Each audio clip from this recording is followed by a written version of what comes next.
자, 오늘 본문에 등장하는 인물, 우리가 이렇게 딱 인상 깊게 들어오는 한 사람이 있죠. 세례 요한이라고 하는 사람인데, 우리가 누가복음 시작하면서 누가복음 1장하고 누가복음 3장에 세례 요한이 자주 등장했던 것을 확인했어요. 그런데 그러다가 세례 요한이 성경에서 자취를 감춥니다. 누가복음에서. 그러다가 오늘 이 7장 이 구절에서 다시 등장하게 되는데, 이 시점에서 세례 요한이 지금 어디 있냐면 감옥에 갇혀 있습니다. 왜냐하면 세례 요한이 당시 분봉왕인 이 헤롯 왕이 한 여인, 즉 헤로디아라고 하는 여인과 벌였던 그 불륜 관계를 책망했기 때문에, 지적했기 때문에 괘씸죄에 걸려서 감옥에 갇히게 된 거예요.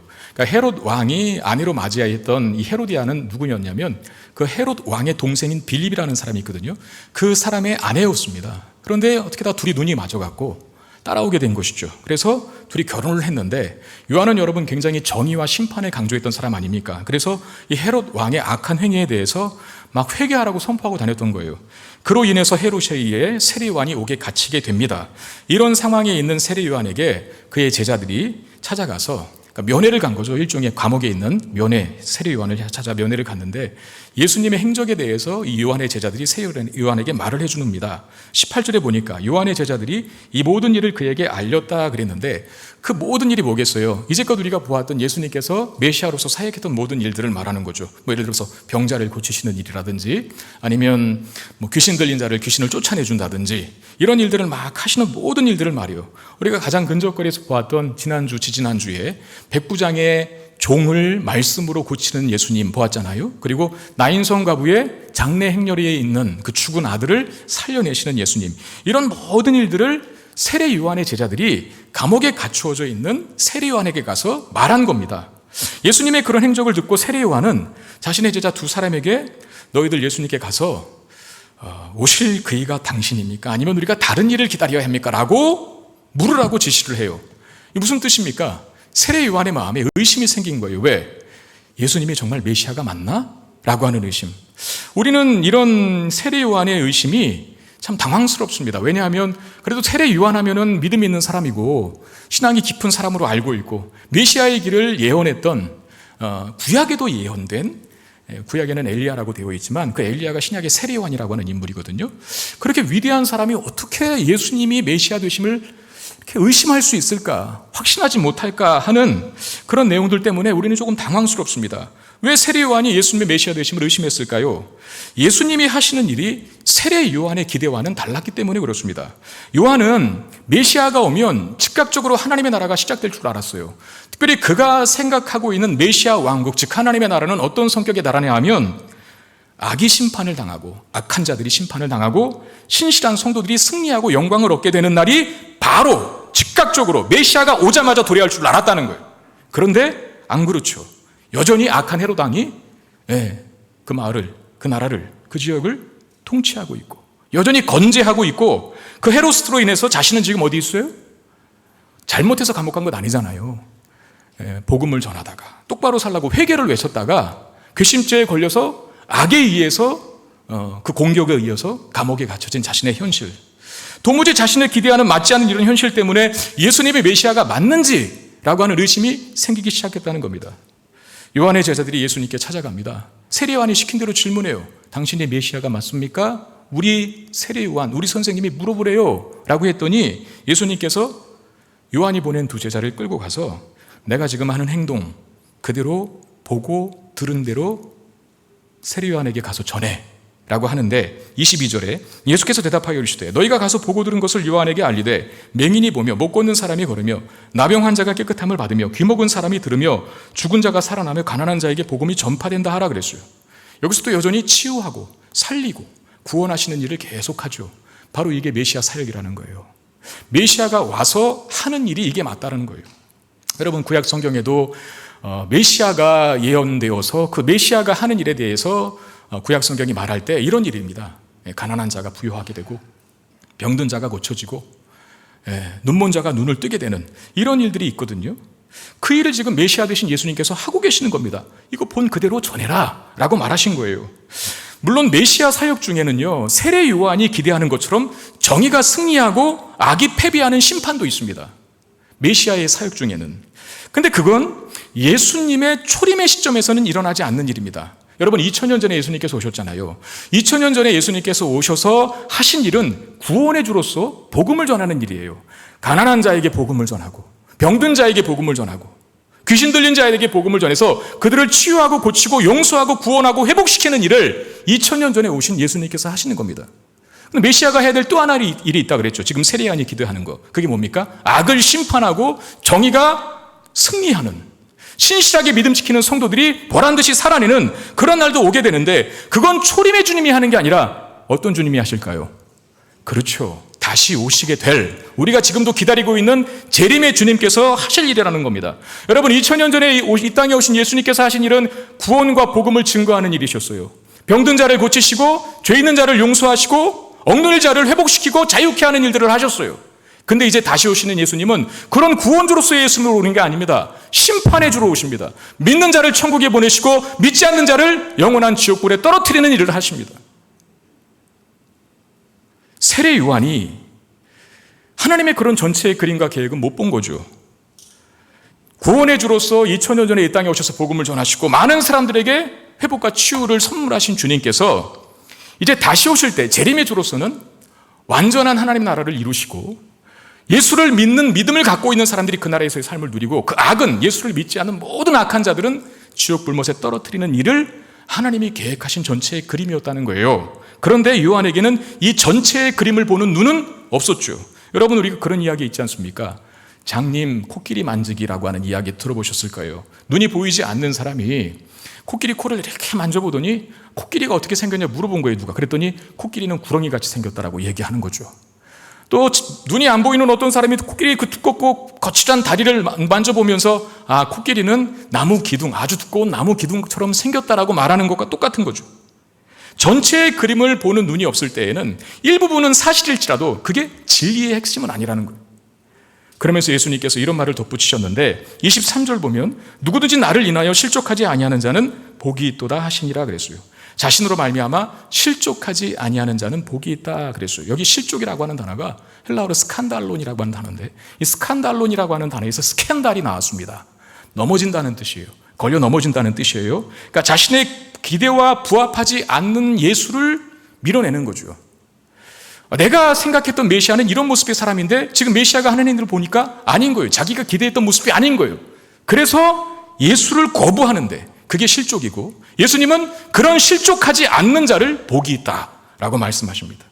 여러분, 우리도 요한과 세례 요한과 비슷한 혼란에 놓일 때가 있습니다. 특별히 우리가 기도한 대로 되지 않을 때 이게 참 혼란스럽죠. 여러분, 처음부터 어떤 기대를 가지고 교회에 발 들여놓은 거 아니셔요? 그냥 누가 가자 그랬다고 간 것 아닐 겁니다. 분명히 인생의 어떤 환란을 만났거나 그 환란 속에는 가족 중에 누가 병들었거나 아니면 내 직장생활에 참으로 힘이 들거나 인생을 사는데 뭔가 재미가 없고 마음속 한 구석이 뻥 뚫린 것처럼 공허함 속에 있어서 아, 교회 다니면 이 문제가 해결될까? 그러고 나온 것 아니에요? 처음에는 다 그렇습니다. 병든 자가 고쳐지기를 바라는 마음으로, 때로는 뭔가 사업이 잘 안 되는 사람이 사업 좀 잘 되게 하는, 잘 되기를 원하는 바람을 가지고 교회를 다니기 시작합니다. 그리고 기도하죠. 사업 좀 잘 되게 해달라고. 하나님 살아계신 것이 맞다면 병든 내 자식 좀 고쳐달라고 기도합니다. 그런데 기도 응답은커녕 더 병이 악화되거나 사업이 더 망가졌을 때, 인생이 더 이렇게 재미가 없어질 때 우리는 혼란스러워합니다. 특별히 어려움들이 계속해서, 내가 예수를 믿었음에도 불구하고 어려움들이 내 인생에 계속될 때 우리의 믿음이 흔들리기 시작을 합니다. 여러분, 하나님은 때로 우리를 단련시키고 다듬기 위해 어려운 길로 우리를 인도할 때가 있어요. 우리가 기대하지 않은 상황에 우리를 두심으로 우리를 유익하게 하실 때가 있다는 겁니다. 많은 경우에 있어서 그렇죠. 왜냐하면 우리는 예수를 믿었다고 해서 죄 용서함 받고 천국 백성이 되는 건 맞지만 죄가 없어지는 건 아니거든요. 여러분, 예수를 믿은 다음에 여러분 늘 거룩하게 삽니까? 죄는 뭐 멀리하고 사십니까? 그런 것 아니거든요. 여전히 우리는 강팍하고 여전히 우리는 하나님 말씀 순종하지 않고 여전히 우리는 죄에 많이 치우쳐져 있어요. 그래서 우리를 다듬고 깎고 거룩한 하나님의 자녀로 만드시기 위하여 때로는 우리가 기대하지 않은 상황, 예상치 못한 어려움들, 우리를 단련시키고 다듬어 가시기 위해서 그런 길로 인도하신다는 거죠. 저는 어렸을 적에 예수를 믿지 않았죠.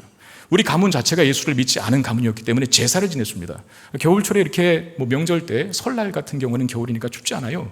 그러면 그 땅땅 얼려서 말려진 그 동태를 올려놔야 되잖아요. 그 제사상에. 그러면 그 동태입니까? 북어입니까? 동태라 그러면 안 되죠. 그 말려진 그 몽둥이 같이 딱딱한 그 북어를 어떻게 제사상에 올리냐면 그 뭘로 패죠. 그 뭘로 팹니까? 저만 또 의정부 문화입니까 이것도? 공감을 좀 해주셔야 돼요. 빨래방망이 여러분 집에 다 있었잖아요. 빨래방망이로 그 꽁꽁 두껍게 말려진 그 북어를 막 때리는 거예요. 그럼 그 딱딱해진 돌같이 딱딱해진 무기로도 사용될 수 있을 것 같은 생각이 들 정도로 딱딱해진 그 북어가 슬슬 녹기 시작하잖아요. 주인의 마음대로 다 펼쳐지기 시작합니다. 북어가 그러는 것 같아요. 하도 맞아서 마음대로 하십시오 주님 그러는 것 같아요. 그럼 다 찢어서 이렇게 펴서 놉니다. 제사상에. 여러분 우리가 그렇게 딱딱한 북어처럼 강팍한 마음을 가지고 예수를 믿기 시작하는 거예요. 그러니까 하나님의 입장에서는 온유한 심령으로 바꾸고 주님 닮아가는 사람으로 만들기 위해서 때리는 겁니다.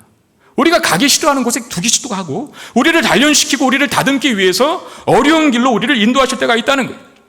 시편을 보면 다윗이 쓴 시, 다윗 왕이 쓴 시가 참 많은데 여러분 그 중에서도 다윗의 시 하면 뭐가 대표적으로 생각납니까? 아주 짧은 시 하나 있잖아요. 뭡니까? 시편 23편이 생각나셔야 되겠죠. 그 시편 23편은 6구절밖에 안 돼요. 6구절밖에 안 되는 아주 짧은 시인데 근데 그 짧은 시편 한 편 속에 다윗의 인생이 다 녹아 있어요. 그러니까 시편 23편은 다윗이 죽기 임박했을 때, 그러니까 늙어서 인생을 다 산 다음에 쓴 시가 시편 23편이거든요. 그 6절이 굉장히 짧은데 그 6구절에 다윗의 인생 전체가 다 녹아 있어요. 굉장히 은혜스럽고 감미로워 믿지 않는 사람도 시편을 즐겨 읽는 사람들이 있다는 정도로 있다는 이야기가 들릴 정도로 이 시편이 굉장히 보편적인데 23편, 시편 23편 1.6절 말씀을 한번 우리 같이 읽어보도록 하겠습니다. 시작. 여호와는 나의 목자시니 내게 부족함이 없으리로다. 그가 나를 푸른 풀밭에 누이시며 쉴 만한 물가로 인도하시는도다. 내 영혼을 소생시키시고 자기 이름을 위하여 의의 길로 인도하시는도다. 내가 사망의 음침한 골짜기로 다닐지라도 해를 두려워하지 않을 것은 주께서 나와 함께 하심이라. 주의 지팡이와 막대기가 나를 안위하시나이다. 주께서 내 원수의 목전에서 내게 상을 차려주시고 기름을 내 머리에 부으셨으니 내 잔이 넘치나이다. 내 평생의 선하심과 인자하심이 반드시 나를 따르리니 내가 여호와의 집에 영원히 살리로다. 아까 제가 시편 23편이 다윗이 죽음이 임박했을 때 늙었을 때 한 생애를 마감하는 시점에서 썼다 그랬어요. 그 마지막이 뭐였습니까? 내가 여호와의 집에 영원히 살리로다라고 하면서 이제 육신의 생명과는 또 다른 생명을 예상하고 있죠. 천국으로 이동하여서 하나님 앞에 영생 복락하는 삶을 꿈꾸고 전망하고 있다는 거예요.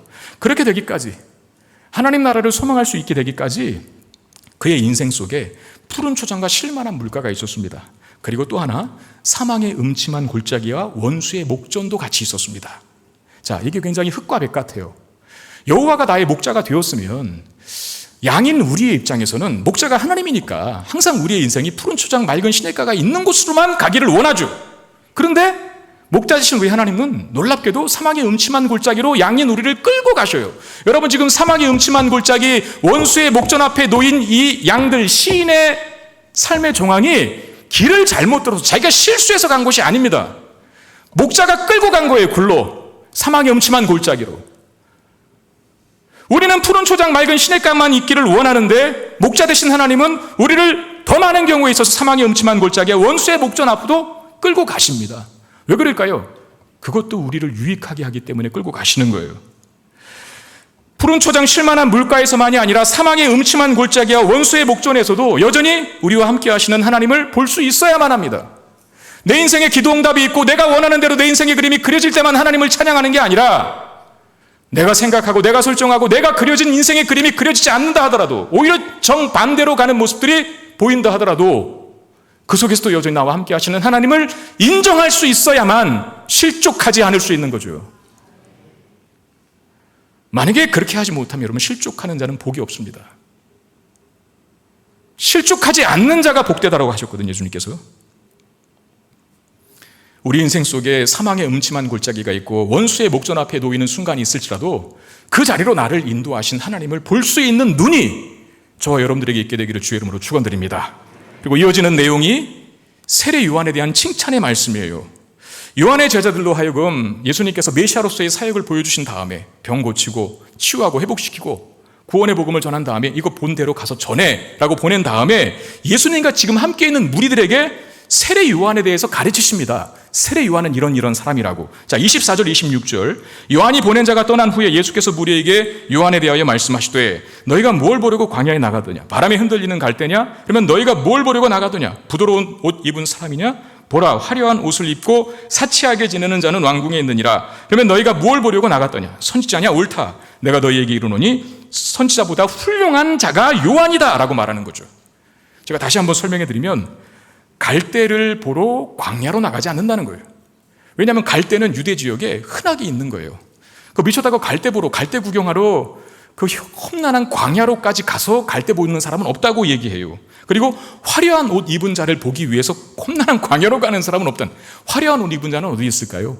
여기 본문에 나와 있잖아요. 궁궐에 있다라고 합니다. 비싼 옷을 입고 여러분 화장실 가지는 않지 않습니까?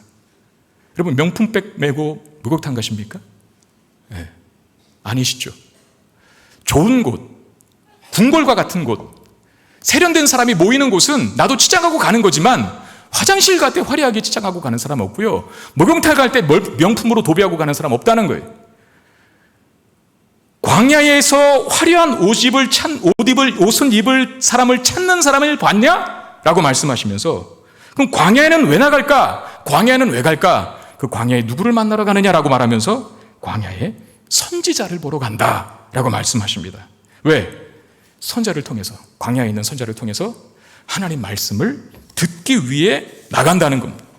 여러분, 선지자는 갈대 같은 사람이 아닙니다. 지금 예수님이 세례 요한을 예수님을 따르고 있는 무리들에게 가르쳐주고 있거든요.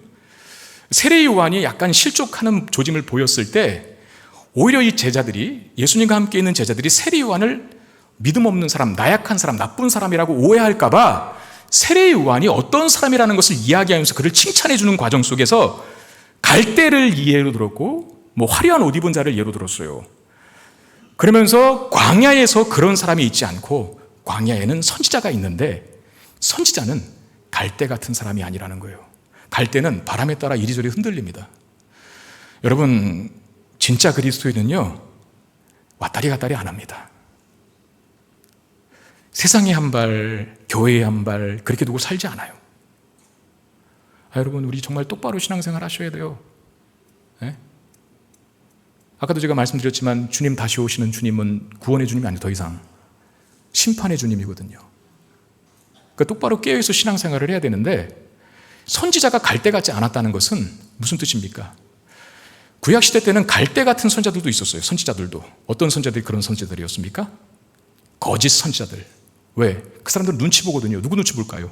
왕 눈치 보고, 돈 가진 사람 눈치 보고, 명예, 권력 가진 사람 눈치 봐서 그 사람들 앞에서는 하나님 말씀 안 전합니다. 지금 나라가 죄 때문에 이렇게 타락과 방탕으로 하나님의 심판을 받고 있음에도 불구하고 왕이시오, 잘하고 있습니다. 왕이시오, 전쟁하십시오. 하나님께서 승리의 복을 주실 것입니다. 그렇게 말하는 사람이 갈대 같은 선지자들이라는 거예요. 여기 붙었다 저기 붙었다 하는 사람들. 진짜 선지자는 그러지 않는다는 거죠. 그래서 구약시대 때 참된 선지자들은 많이 죽었습니다. 핍박당하고. 예레미야 같은 선지자를 눈물의 선지라고 하지 않습니까? 얼마나 고난이 심했으면 늘 울었을까요? 세례 요한이 그와 같다라고 얘기하는 거죠. 세례 요한은 한결같이 하나님 바라본 자라. 세상과 타협하지 않은 자라. 그리고 광야에 있는 참된 선지자는 세상의 화려함으로 취해 사는 자가 아니라는 거예요. 화려한 옷 입고 광야에 있는 세례 요한이 무슨 명품백 메고 그러고 다녔습니까? 세례 요한이 광야에서 뭐 했어요? 털옷 입고 다녔어요. 털옷, 약대 털옷. 그리고 먹는 게 무슨 뷔페식이었습니까? 뭐 먹었어요? 메뚜기와 석청 먹고 다녔잖아요. 그럼에도 불구하고 그는 부자였죠. 왜? 세상으로 치장해서 부자가 아니라 세상 것으로 치장한 부자가 아니라 그 내면과 영혼이 하나님과 하나님 말씀으로 채워진 진짜 부자. 그가 세례 요한이었다라고 말씀하시는 거예요. 그러므로 세례 요한을 신실한 선지자라고 칭찬하시는 건데 그러면서 한마디 더 하세요. 세례 요한보다 더 위대한 선지자가 없다고. 이제껏 선지자들 중에 세례 요한보다 더 위대한 선지자가 없다라고 선언하시는데 28절 상반절 보십시다. 내가 너희에게 말하노니 여자가 낳은 자 중에 요한보다 큰 자가 없도다라고 그랬어요. 여러분, 왜 세례 요한이 가장 큰 선지자일까요? 여러분, 선지자가 세례 요한 하나뿐입니까? 우리가 알고 있는 위대한 선지자들 많지 않습니까? 이사야 선지자도 있고 에스겔 선지자도 있고 우리가 11개 상하 말씀을 보았지만 엘리야 선지자도 있고 엘리야사 선지자도 있지 않습니까? 엘리야나 엘리사는 심지어는 사람까지 살렸던 아주 위대한 선지자였어요. 그 타락한 북이스라엘 땅에서 믿음을 지키고 하나님의 말씀을 전했던 엘리야와 엘리사 선지자보다 세례 요한이 더 위대하다고? 뭘 기준으로 그렇게 말씀하시는 걸까요? 27절에 그 답이 있습니다. 27절 한번 같이 보겠습니다. 같이 읽겠습니다. 시작. 보라, 내가 내 사자를 내 앞에 보내노니 그가 내 앞에서 내 길을 준비하리라 그랬어요. 이 말씀에 답이 있는데, 선지자들이, 모든 선지자들이 메시아의 오심을 예언했다면 메시아를 바로 코앞에서 예언한 사람은 누굴까요? 선지자는 세례 요한이죠. 질문 드리겠습니다. 예수님이 먼저 태어났습니까? 세례 요한이 먼저 태어났습니까? 그 정도는 아셔야죠. 다시 드리겠습니다. 몇 개월 하면 또 알아차릴까봐. 몇 개월 빠르셨죠? 6개월. 6개월 세례 요한이 형이었죠. 자, 세례 요한은요, 모든 구약의 선지자들이 메시아를 예언했거든요. 이사야도 에스겔도 다 메시아를 예언합니다. 그런데 그들은 멀리서 예언했죠. 근데 바로 예수님 코앞에 마지막 예수님을 예언한 선지자가 바로 세례 요한이었다는 거예요. 그러니까 예수님의 오심을 기점으로 해서 구약시대와 신약시대가 갈리거든요. 여러분, 세례 요한이 여기 신약 성경에 기록되어 있다고 해서 세례 요한을 신약의 선지자로 생각하면 안 됩니다. 세례 요한은 구약의 선물입니다. 세례 요한은 구약시대의 선지자입니다. 왜냐하면 예수님 오시기 전에 예수님을 예언한 선지자이기 때문에 그래요. 그 세례 요한을 구약시대의 마지막 선지자다, 그렇게 말을 하거든요. 근데 세례 요한의 끝으로 이제 드디어 수많은 선지자들이 예언한 메시아가 오셨죠. 가장 근처에서 메시아를 예언한 선지자가 바로 세례 요한이기 때문에 그를 선지자 중에 가장 위대한 선지자라고 그렇게 예수님께서 말씀하신 거예요. 이런 이해를 가지고 28절 하반절 말씀 보십시오. 28절 하반절. 그러나 하나님의 나라에서는 극히 작은 자라도 그보다 크니라 하시니라 그랬어요. 여러분, 세례 요한이 아무리 훌륭한 선지자라고 해도 그는 메시아 사역을 준비하는 구약의 마지막 선지자일 뿐입니다. 그러나 저와 여러분들을 포함한 신약의 모든 성도들은 메시아가 오심으로 그의 사역을 시작하시고 성취하신 하나님 나라가 시작된 그 시점 속에 그 왕국을 누리고 있는 자들이기 때문에 세례 요한보다도 더 위대한 자가 될 수 있는 겁니다. 예를 들면 이런 거죠. 왕국을 소개한 자는 세례 요한이었죠. 예수님이 오실 길을 예비한 자, 그러니까 하나님 나라, 예수님이 오심으로 시작될 메시아 왕국, 하나님 나라를 소개한 사람이 세례 요한이었다면 그 이후에 예수가 오셔서 시작된 하나님 나라 속에 있는 모든 사람들은 왕국을 누리고 있는 자들이라는 거죠. 세례 요한은 왕국 문 앞에서 왕국 저기 있다라고 말한 사람이라고 한다면 우리는 그 왕국에 들어있는 사람들. 에버랜드가 저기 있어요. 에버랜드가 여기 있는데 코앞에서 에버랜드 저기 있다고 말하는 사람과 에버랜드 안에 들어가서 많은 놀이터를 즐기고 있는 사람, 누가 더 큽니까? 누가 더 보람되고 누가 더 기쁘겠습니까? 당연한 거죠. 그래서 하나님 나라에서는 가장 작은 자라도 세례 요한보다 크니라라고 말씀하는 거예요. 세례 요한은 마지막 이정표에 있는 자지만 우리는 목적지에 들어와 있는 자라. 이런 차이라는 겁니다.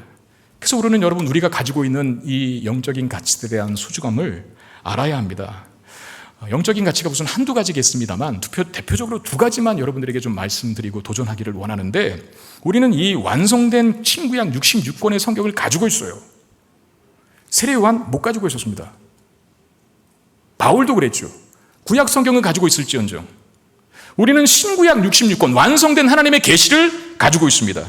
이 완성된 성경이 우리에게 어떤 도움을 주는지 디모데후서 3장 15절 17절에 또 어려서부터 성경을 알아나니 성경은 능히 너로 하여금 그리스도 예수 안에 있는 믿음으로 말미암아 구원에 이르는 지혜가 있게 하느니라. 모든 성경은 하나님의 감동으로 된 것으로 교훈과 책망과 바르게 함과 의로 교육하기에 유익하니 이는 하나님의 사람으로 온전하게 하며 모든 선한 일을 행할 능력을 갖추게 함이라 그랬어요. 이 성경 한 권에 우리가 어떻게 살아야 하며 무엇이 옳고 그른지, 무엇이 인생을 바람직하게 살고 결국은 최종 구원에 이르게 하는지를 이 성경 말씀을 통해서 알게 된다는 거죠. 여러분, 인생의 한복판에서 마치 사막과도 같은, 광야와도 같은 동서남북 사방이 다 모래투성이인 그 한복판에 쭉 나 혼자 떨어졌는데 어떻게 살아갑니까? 어디가 길이고 어디가 방향인지 어떻게 아세요? 그런데 지도와 나침판만 있으면 걱정이 없어요. 마찬가지로 이 성경이 우리에게 주어짐으로 광야 같은 인생 속에 나침판과 지도와 같은 역할을 하게 되었다는 거죠. 우리는 나침판과 지도를 소유한 자가 되었습니다. 그 하나님의 메시아 왕국에서 누리게 되는 하나의 특권이죠. 그리고 또 하나, 우리는 완벽한 죄사함을 소유했습니다. 그 이유는 예수님께서 완성하신 십자가 사역 때문에 그런데, 히브리서 4장 14절 16절 말씀에 보면, 그러므로 우리에게 큰 대제사장이 계시니 승천하신 이 곧 하나님의 아들 예수시라. 우리가 믿는 도리를 굳게 잡을지어다. 우리에게 있는 대제사장은 우리의 연약함을 동정하지 못하실 리가 아니요 모든 일에 우리와 똑같이 시험을 받으신 이로되 죄는 없으시니라. 그러므로 우리는 궁결하심을 받고 때를 따라 돕는 은혜를 얻기 위하여 은혜의 보좌 앞에 담대히 나아갈 것이니라 그랬어요. 그 은혜의 보좌가 어디입니까? 하나님 계신 곳이에요. 구약시대 때 하나님 계신 곳 함부로 못 나갔습니다. 나갔다간 죽습니다. 특별히 1년에 한 번 대제사장만 대속죄일 때 지성소에 들어가거든요. 하나님의 임재가 있는 곳으로. 근데 대제사장조차도 잘못 회개하고 들어갔다간 죽어나와요. 근데 우리는 은혜의 보좌 앞에 언제 어디서든 담대히 나갈 수 있게 되었어요. 누구 때문에? 예수 그리스도의 속죄 사역 때문에 그렇습니다. 예배할 수 있는 것, 기도할 수 있는 것, 우리가 찬양할 수 있는 것, 교회 공동체 안에서 함께 교제를 나눌 수 있는 것이 얼마나 큰 특권이요 복인 줄 알아야 합니다. 우리는 기도하기 위하여 더 이상 이스라엘 땅 비행기 타고 예루살렘 성전에 가지 않습니다. 아무 때나 어디서든지 내가 힘들고 어려울 때, 외로울 때 하나님 찾을 수 있게 됐어요. 은혜의 보좌 앞에 담대히 나갈 수 있게 됐어요. 그게 예수 그리스도의 완성된 십자가 사역 때문에 우리에게 주어진 영적인 놀라운 특권 중에 하나입니다. 그러니 우리가 세례요한보다 큰 자라고 말하게 되는 거예요. 우리가 세례요한보다 큰 자라, 하나님 나라에 있는 자는 아주 작은 자라도 다 세례요한보다는 크다라고 말씀하시는 이유가 거기 있다는 것이죠. 우리가 예배하고 찬양하고 교제하고 기도하고 교회 안에서 지금 이 시간 드리는 예배 속에도 거할 수 있게 된 이 모든 특권을 감사히 여길 수 있게 되기를 바랍니다. 그런 감사한 마음을 가진 자는 이런 영적인 특권들을 잘 활용하는 자일 겁니다. 예배를 사랑하고 예배를 즐거워하고 찬양하기를 즐거워하고 기도라고 하는 특권을 아주 그냥 하도 안 써서 다 녹슬어 터져서 썩어 문드러져서 못 쓰게 하는 자가 아니라 늘 활용함으로 그것으로 나의 영혼을 유익하게 만들고 윤택하게 만드는 일로 쓸 거라는 거예요. 이런 요한에 대한 칭찬을 들은 무리들 중에 두 부류로 나누게 되는데 29절 30절 말씀에 보니까 이렇게 되어 있습니다. 모든 백성과 세리들은 이미 요한의 세례를 받은지라 이 말씀을 듣고 하나님을 의롭다 하되 바리새인과 율법교사들은 그의 세례를 받지 아니하므로 그들 자신을 위한 하나님의 뜻을 저버리니라 그랬어요. 요한의 세례를 받은 자들과 요한의 세례를 받지 않는 자가 구분돼요. 요한의 세례를 받은 자는 세례 요한을 칭찬하는 예수 말씀을 듣고 야 하나님 위대합니다 놀랍습니다라고 박수를 치는데, 요한의 세례를 거부한 자, 받지 않은, 특별히 누구라고 되어 있어요? 바리새인과 율법교사들, 당시의 종교 지도자들은 화를 내요. 그러면서 누가가 해석하기를 그들 자신을 위한 하나님의 뜻을 저버렸다 라고 말합니다. 세례 요한의 세례를 받지 않는 자들을. 이게 무슨 말일까요? 요한의 세례를 받은 사람들은 요한을 통해서, 세례 요한을 통해서 계시된 하나님의 계획을 받아들였다는 뜻이고, 반대로 요한의 세례를 받지 않은 바리새인과 율법교사들은 하나님의 계획을 거부한 것이라는 말이에요. 왜냐하면 요한은 누구를 선포한 자였습니까? 메시아의 오심을 준비한 자고 선포한 자가 요한이었거든요. 그런 선자가 주는 세례를 받아들이지 않았다는 것은 메시아이신 예수 그리스도를 통해서 죄악된 인류를 구원하시고자 하시는 하나님의 계획을 거부했다는 뜻이에요. 이렇게 하나님의 뜻을 저버리는 자들을 두고 예수님은 아이들이 하는 놀이를 비유로 들어서 지적하시는데 31절 34절입니다. 또 이르시되 이 세대의 사람을 무엇으로 비유할까? 무엇과 같은가 비유하건대 아이들이 장터에 앉아 서로 불러 이르되 우리가 너희를 향하여 피리를 물어도 너희가 춤추지 않고 우리가 곡하여도 너희가 울지 아니하였다 함과 같도다라고 되어 있어요. 당시에 아이들이 놀 때 그때 당시 무슨 아파트 놀이터 있듯이 놀이시설이 있었겠습니까? 장터가 하나의 주요한 아이들의 놀이터였던 것 같습니다. 근데 제가 주석을 보니까 평일에 거래가 없는 평일이 있었다 그래요. 그게 언제인지 구체적으로는 더 연구를 해봐야겠는데, 장터에 장사를 하지 않는, 그러니까 어떤 평일이 있는데 그때 아이들이 그 장터에 가서 놀이를 막 하는데, 그 놀이 중에 대표적인 놀이가 여기 뭐라고 돼 있어요? 결혼식하고 피리를 불고 춤추라 그랬으니까. 그 다음에 반대 뭡니까? 장례식 놀이를 한 거예요. 결혼식과 장례식. 그래서 결혼식 놀이를 하자고 한쪽의 아이들이 막 피리를 불면 반대쪽에 있는 아이들이 합세해서 결혼식이니까 기쁨 아닙니까? 또 피리를 부니까 같이 박수치고 덩실덩실 춤을 추면서 그 결혼식 놀이에 같이 동참해 주는 거죠. 근데 그거를 안 해요. 그럼 다른 부리에 있는 아이들이 결혼식 놀이가 재미없나? 그럼 반대. 그럼 장례식 놀이를 하기를 원하나 보다 하고 장례식 놀이를 하는데 누가 이제 곡하기를 시작합니다. 에이고 곡하기를 시작해요. 그럼 반대편에 있는 아이들이 드디어 우리가 결혼식 별로 재미없었는데 장례식 놀이를 하니까 같이 곡을 하는 신용을 해주게 되는 거예요. 그런 놀이를 하면서 보냈다는 거예요, 유대 아이들이. 여러분, 우리도 어렸을 적에 다 소꿉놀이 해보셨잖아요. 그 동네에는 지금은 다 이렇게 포장이 아스팔트로 포장이 돼서 이 흙을 밟는 게 참 귀한 시대가 됐는데 저희 때만 해도 그 동네든 마당이 그 흙이었어요. 흙. 아스팔트 깔린 데가 별로 없었어요. 그러면 거의 흙에서 놀고 모래사장에서 놀고 하거든요. 그러면 그 소꿉장난 중에 이제 살림으로 된 소꿉장난 놀이 있잖아요. 밥그릇도 있고 뭐 솥단지도 있고 주걱도 있고 하면은 옆집에 순이가 철수야 놀자 하고 와서 막 음식을 만들잖아요. 모래 담아갖고 물 타서 이렇게 비벼줘서 비빔밥이니까 먹어보라고. 그러면 철수가 어떻게 합니까? 영희가 아내요 고맙습니다라고 하면서 먹는 신육을 하면서 참 맛있네요. 우리 아내는 참 1등 요리사야라고 엄지척 해주지 않습니까? 여러분 안 해보셨나요? 여보 오늘은 왜 이렇게 늦게 들어왔어요? 그러면은 한잔 하고 왔어 이렇게 딱딱 말해주는. 그러니까 여러분 놀이라는 건 맞장구를 쳐줘야 된다는 거예요. 순이가 여보 이거 드세요라고 하는데 내가 왜 네 여보야 라고 때리면 그 놀이가 성립이 안 되죠. 그런 거 아닙니까? 당신이 오늘 늦었어요? 그러면 친구들 만나 침 먹기 때문에 한잔 하고 왔어 이렇게 맞장구를 쳐줘야 뭐 부부 놀이가 되는 거 아닙니까? 근데 그걸 안 하면 놀이가 성립되냐 말이죠. 분위기 깨는 거죠. 꼭 그런 사람들이 있잖아요. 이걸 하자 그러면 이것도 싫대. 저걸 하려면 저것도 안 한대. 제가 제일 싫어하는 사람 부류 중에 한 부류입니다. 뭘 하면 좀 해야 되는데 이거 하자 그러면 이래서 싫다. 저거 좀 저래서 싫다. 분위기 깨는 사람이에요.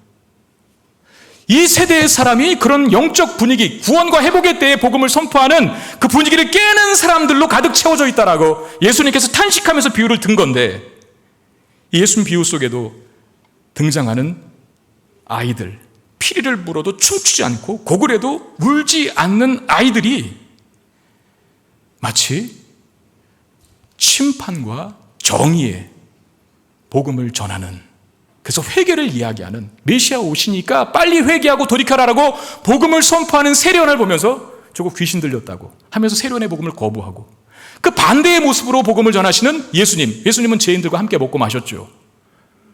죄인들과 친구로 보내셨죠. 그런 예수님 보고는 죄인들과 먹고 마시는 더러운 자라고 비난합니다. 요한의 복음도 거부하고, 공의와 심판을 이야기하는 요한의 복음도 거부하고, 용서와 사랑을 이야기하는 예수 그리스도의 복음도 거부하는 마치 장터의 아이들, 결혼식 노래를 부르면 하기 싫다고 하고, 그럼 장례식 하면 좋을까? 장례식을 곡을 하면 또 안 하고, 강팍한 그 장터에 무조건 반대하는 아이들과 같다라고 지적하시는.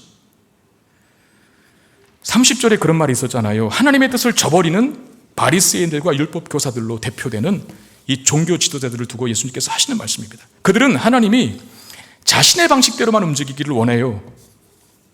자기 방식이 아닐 때에는 하나님이라도 배척합니다. 왜 그러냐면요, 여러분 인간에게는 다 그런 성향이 있어요. 여러분 우리의 이 죄의 성향 중에 하나가 제가 볼 때 아주 강력한 건데요, 그게 뭐냐면 자기중심성입니다. 여러분 자기중심성도 죄의 결과라는 걸 알아야 돼요. 우리에게 다 있거든요. 여러분 한번 곰곰이 생각해 보세요. 세상이 나 중심으로 돌아간 것 같아요. 사실 내가 주인공이에요. 그래서 내 마음에 들면 뭐든지 내 마음에 들면 세상이 잘 돌아가는 것처럼 보이고요, 내 인생에 뭔가 태클이 자꾸 걸리고 뭔가 내 마음에 들지 않으면 세상이 꼬인 것처럼 보여요. 내 마음대로 잘 뭐가 되면은 정말 세상을 전부 다 얻은 것 같은 기쁨을 얻거든요. 근데 반대로 내 마음에 들지 않는 일이 자꾸 벌어지면 죽고 싶습니다. 세상에 꼴도 보기 싫죠. 그 왜 그럴까요? 우리 안에 있는 본성적인 이 죄의 본성인데 자기중심적 성향 때문에 그래요. 우리도 그런 착각 속에 있을 때가 있잖아요. 나 중심으로 돌아가야 한다는 마음, 주어지는 상황과 현실이 내 마음에 들지 않으면 하나님께까지 화를 내고 불평하는 모습들. 여러분, 세상은 나 중심으로 돌아가는 게 아닙니다. 그리고 내 인생의 주인공조차도 내가 아닙니다.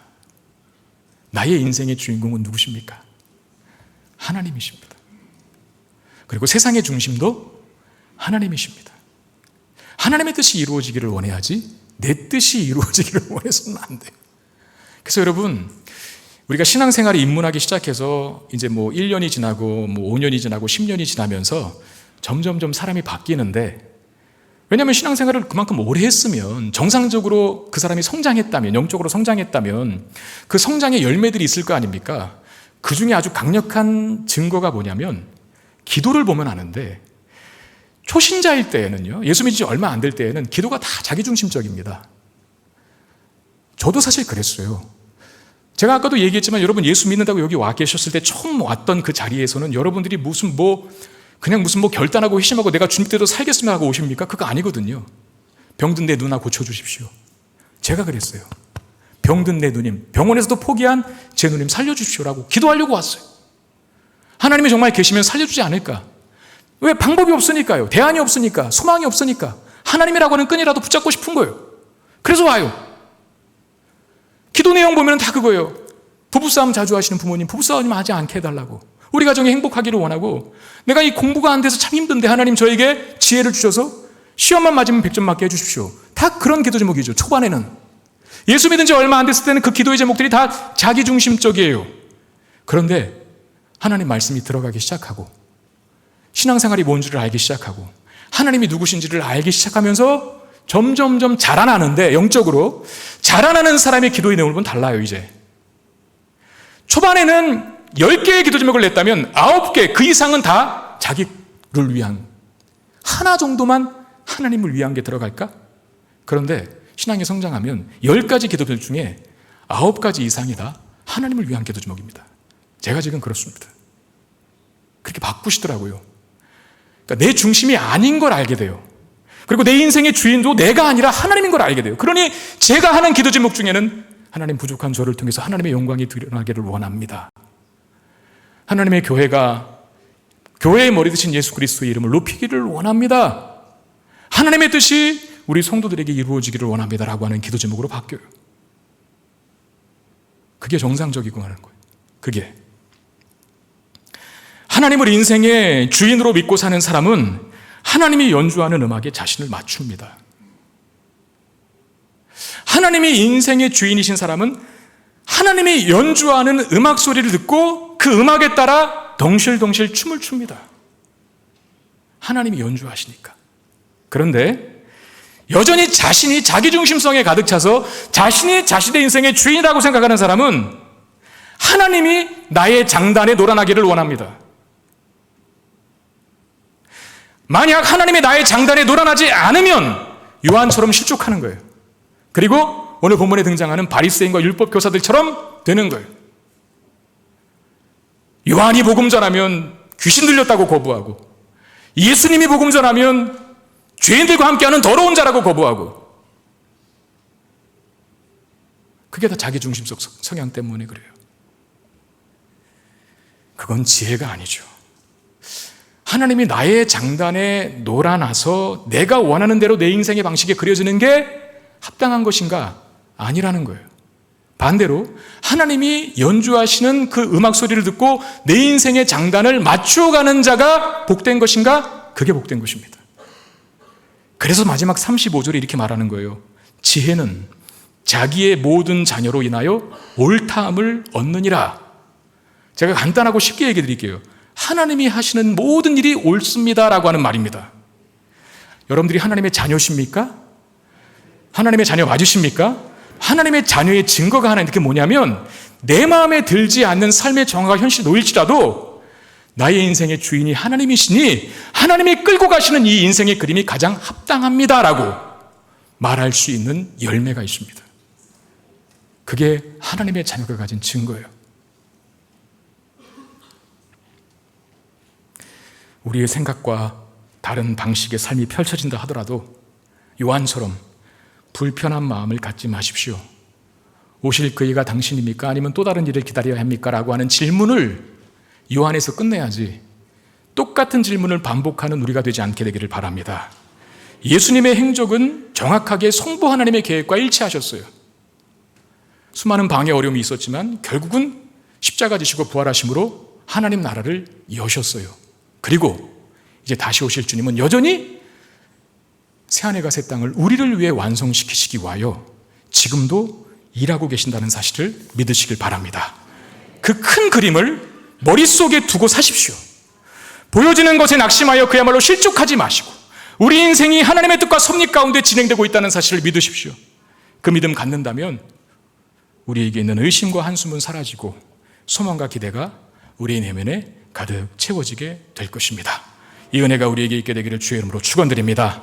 우리 말씀 기억하며 함께 찬양하기를 원합니다. 여러분, 이 찬양 드릴 때 하나님의 부르심이라고 하는 곡인데 목회자로 부르는 부름 또는 선교사로 부른 부름 말고요, 제가 볼 때 이 손경민이라고 하는 분이 곡을 작사를 한 곡이거든요. 근데 이분이 목사님을 하면서요, 그러니까 제가 볼 때 이분은 그 목회자적인 마음으로 이 가사를 쓴 것 같아요. 근데 그렇게 하지 말고 여러분들이 지금 있는 그곳, 불편한 곳, 아픈 곳, 있기 싫은 곳, 그곳으로 나를 부르신 분이 하나님이다 라고 하는 마음으로 우리 이 가사를 음미하면서 드린다면 아주 큰 의미가 있을 것으로 생각합니다. 우리 같이 한번 찬양하겠습니다. 하나님의 부르심에는 후회함이 없네. 내가 이 자리에 선 것도 주의 부르심이라. 하나님의 부르심에 결코 실수가 없네. 나를 부르신 하나님의 신실하심을 작은 나를 부르신 뜻을 나를 알 수 없이 오직 감사와 순종으로 주의 길을 가리라. 때론 내가 연약해져도 주님 날 도우시니 주의 놀라운 그 계획을 나는 믿으며 살리. 날 부르신 뜻 내 생각보다 크고 날 향한 계획 나의 지혜로 증량 못하나. 가장 좋은 길로 가장 완전한 길로 오늘도 날 이끄시. 날 부르신 뜻 내 생각보다 크고 날 향한 계획 나의 지혜로 증량 못하나. 가장 좋은 길로 가장 완전한 길로 오늘도 날 이끄시. 다시 한번 찬양합시다. 하나님의 부르심에는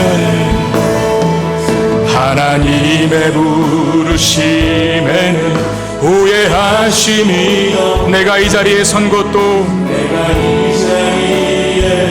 주의 부르심이라. 하나님의 부르심에는 결코 실수가 없습니다. 나를 부르신 하나님의 작은 나를 부르신 뜻을 나는 알 수 없지만 작은 나를 부르신 뜻을 나는 알 수 없지만 오직 감사와 순종으로 주의 길을 가리라. 때론 내가 연약해져도 주님 날 도우시니 주의 놀라운 그 계획을 나는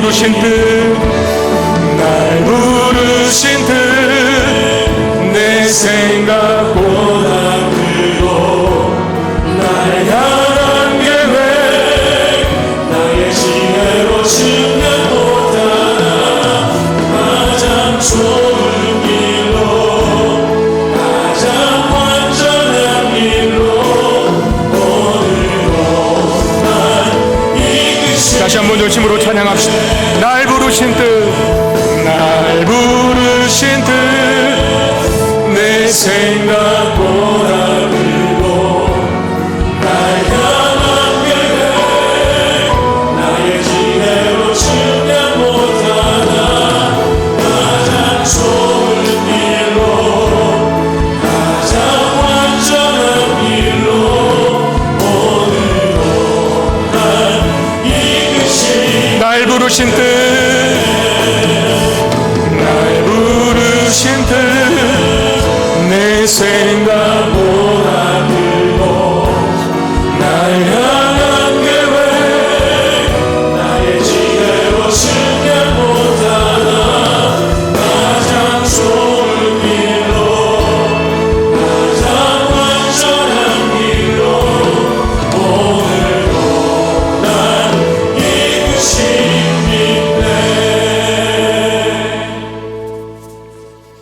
제 인생을 한번 뒤돌아보면 정말 이 찬양의 가사의 고백이 맞습니다.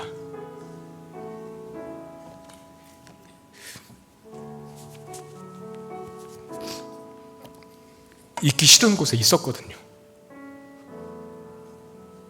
또 가기 싫은 곳에 갔었고, 기도 응답이 안 됐고, 근데 그 모든 것들을 통해서 저를 여기로 인도하셨어요. 이 자리로. 우리 기도할 때 하나님, 내가 큰 그림 보게 하여 주옵소서. 맹인처럼 코끼리 코 만져놓고 코끼리가 구렁이처럼 생겼다고 하지 않게 하시고, 코끼리 다리 만져놓고 코끼리는 나무 기둥과 같이 생겼다라고 단정하지 않게 하시옵소서. 나에게 주어지는 모든 상황과 현실 속에 나를 두신 분은 하나님이신 줄로 믿습니다. 사망의 음침한 골짜기, 원수의 목전 속에 있을지라도 그곳에 함께 하시는, 여전히 나의 목자 되셔서 나와 동행하시는 하나님 볼 수 있는 눈 있게 하셔서 실족하지 않고 그 상황을 거쳐 나를 유익하게 만드시고 강하게 만드시고 연단하시는 그 하나님 기대하는 마음, 오늘을 사는 현실 속에 적용케 하셔서 승리하며 살아갈 수 있는 우리가 되게 하여 주옵소서. 우리 이 마음으로 같이 기도하며 나아가겠습니다. 기도하겠습니다. 주여, 하나님 은혜와 사랑을 감사드립니다. 하나님 말씀 붙들고 기도합니다. 우리의 삶의 이곳을 두쪽 만져주시고 또 한 걸음 한 걸음 걸어나가게 하시는 주님의 선한 손길이 끊임없이 우리의 삶을 지배하시고 통치하시고 또 이끌어가게 하시며 다스려가는 줄로 믿습니다. 하나님이여, 내가 원하는 그림이 아니라 하더라도, 내가 원하는 방식이 아니라 하더라도 주님 나의 주인 되심을 믿고 하나님께서 인도하시는 것이 가장 합당하며 하나님께서 하신 일이 옳습니다라고 고백할 수 있는 그런 지혜가, 그런 믿음이 우리 가운데 다 있게 하여 주시옵소서. 불평하거나 하나님 실망하거나 의심과 회의에 빠져 당황하는 인생 되지 않기를 원합니다. 주님, 여전히 우리와 함께 하신 하나님 볼 수 있는 믿음이 있게 하여 주셔서 실족하지 아니하고 복을 받는 하나님의 사람들 다 될 수 있도록 은혜 베풀어 주시옵소서. 힘들고 어려운 인생, 하나님 때로 나의 삶이 그런 첩첩산중에 놓인 하나님 절망뿐이 환경이라 할지라도 여전히 그 가운데서 나의 손을 붙잡고 계신 하나님 보게 하여 주시고, 결국은 나를 푸른 초장 실만한 물가로 인도해 가실 주님이 계신 것을 믿고 그 믿음을 오늘 삶에 적용하여서 승리하는 우리가 될 수 있도록 인도하여 주옵소서. 하나님께서 연주하시는 그 음악에 우리 인생을 맞춰 춤추기를 원합니다. 춤을 추되 즐겁게 기쁘게 추게 하여 주시옵소서. 하나님께서 원하시는 삶에 우리의 삶을 기쁘고 즐겁게 드릴 수 있도록 역사하여 주시옵소서. 그 믿음까지 우리의 믿음이 성장할 수 있도록 하나님 우리를 만져주옵소서. 지금 이 시간에 사명이 엄청난 골짜기를 지나가는 사람들이 있습니까? 그 성도들의 마음을 만져주셔서 이 말씀으로 위로하여 주시고 훗날 우리를 승리케 하시며 그 모든 것들을 통하여 여기까지 인도하셨노라고 말할 수 있는 간증과 찬양이 넘쳐나는 우리가 될 수 있게 해 주옵소서. 주님,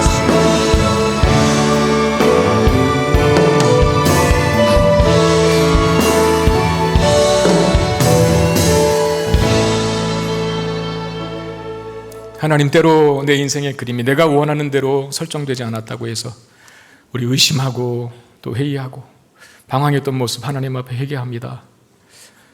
주님, 우리를 가장 좋은 길로, 완전한 길로 이끌어 가시기 위하여 때로 사망의 음침한 골짜기도 통과하게 하시고 원수의 목전 앞에 우리를 세울 때도 있음을 믿습니다. 어디에 있든지 어떤 상황과 현실이든지 나의 목자 되신 하나님께서 그 상황 속에 함께 하시고 그곳으로 나를 부르셨다라고 하는 그 믿음 가지고 그 어렵고 힘든 현실에 무너지는 자가 아니라 그 어렵고 힘든 현실을 통과하여 푸른 초장 맑은 시냇가로 인도하실 그 하나님을 믿는 믿음을 오늘 우리의 현실에서 적용하여 승리하는 복된 인생 다 되게 해 주시옵소서. 우리를 가장 완전한 길, 가장 합당한 길, 은혜의 길로, 생명길로 인도하실 그 하나님을 경험할 때 훗날 우리가 과거에 어려웠던 것들이 다 나를 선한 길로, 이곳으로 인도하기 위한 하나님의 가정이었구나, 만지심이었습니다라고 간증하고 찬양하게 될 날이 있음을 믿습니다. 그 믿음 가지고 힘든 오늘을 잘 이겨내는 우리 모두가 되게 해 주시옵소서. 귀한 예물을 하나님 앞에 드립니다. 주님 받으시고 하나님 나라와 영광을 위해서 아름답게 사용되게 하시고 또 한 주간을 살아가는 우리 사랑하는 성도들의 모든 필요들을 채우시되 영의 필요와 육의 필요를 풍성하게 채워 주시옵소서. 우리 주 예수 그리스도의 이름으로 간절히 축복하며 기도드리옵나이다. 아멘.